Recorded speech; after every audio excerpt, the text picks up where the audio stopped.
एक बार एक शेर था। वह एक शक्तिशाली जानवर होने के कारण जंगल का राजा था। वह एक दिन में कई जानवरों का शिकार करके खा जाता था। जंगल के अन्य सभी जानवर उससे डरते थे। वो अपने आप को जल्द ही समाप्त किए जाने के बारे में चिंतित थे, क्योंकि शेर व्यापक दर पर जानवरों को मार रहा था। वो सभी एक साथ मिल जाते और बाघ से जानवरों का शिकार बंद करने की गुहार लगाने की योजना बनाते, और वे खुद उसे रोज़ाना एक जानवर उपलब्ध कराएंगे। उन्होंने हिम्मत जुटाकर बाघ के पास जाकर अपना विचार उसके सामने रखा। बाघ उस विचार के लिए सहमत हो गया।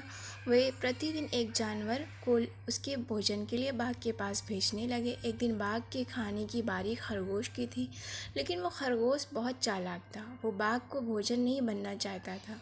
बहुत धीरे धीरे बाघ की गुफा की ओर चल पड़ा। वो भी अपने तरीके से सो गया, और इस तरह खरगोश के बाघ की गुफा तक पहुंचने में शाम हो गई।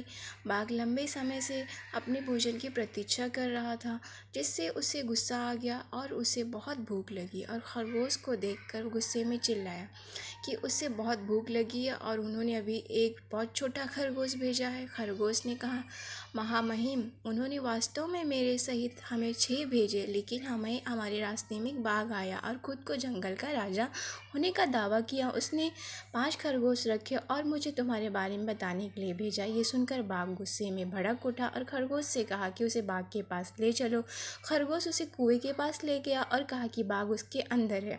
बाघ ने कुएं में देखा। उसने अपनी परछाई को दूसरा बाघ समझा और उस पर गरज कर कुएं में अपनी प्रतिबिंब देखा, जो भी दहाड़ता था।